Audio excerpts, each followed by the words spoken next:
treasures of a survivor who is very, very grateful to Hashem Yisbarach and to a wonderful husband for these treasures. And I'd like to introduce in their chronological order our daughter, Leah Shoshana. Hello.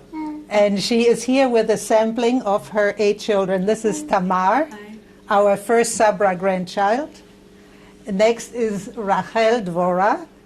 She is here. She didn't bring any of her children, but she has 3 children. And here is Dina.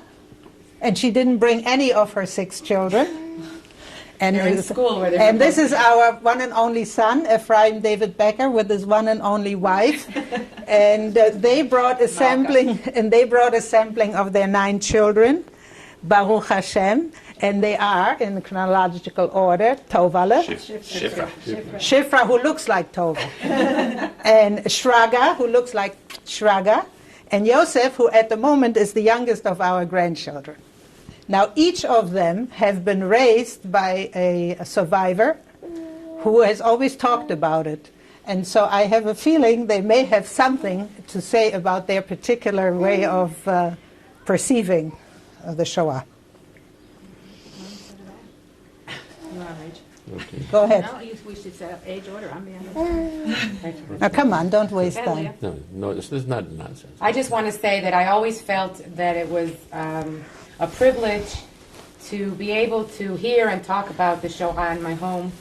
I felt there were a lot of families that whose parents either were survivors and weren't able to talk, or weren't survivors and were total Americans and had no idea about what had happened in Germany and what had happened in the Holocaust. And I just feel that was a privilege and something that I will not be able to pass on to my children. Thank God, but I wish that more people my age were informed, and I find that in Israel particularly, there's a large number of people who are completely ignorant of what went on in during the Holocaust.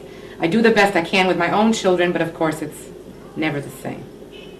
I'd like to add, that was beautiful, Dina. I'd like to add that the fact that all of us live in Israel, I think, says it all.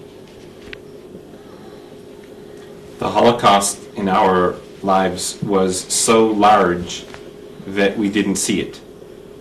Sometimes a feature of your life or your upbringing can be so enormous that it's lost simply for its size. I certainly have not begun to sort out all of the impact that the Holocaust had on my life.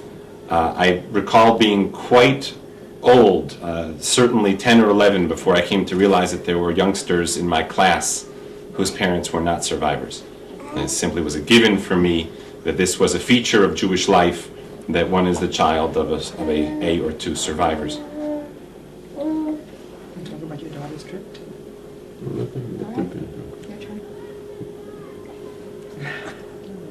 Well, Leah always introduced herself in America as a first and last generation American, and she started this practically out of the womb. And I wonder whether that didn't have something to do with her mother's and grandmother's experience. Baruch Hashem, that we've been privileged to raise our children here in Israel.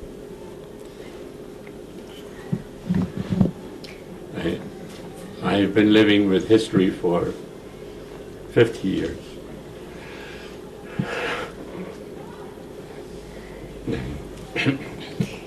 My middle name is Gratitude. That's what it was.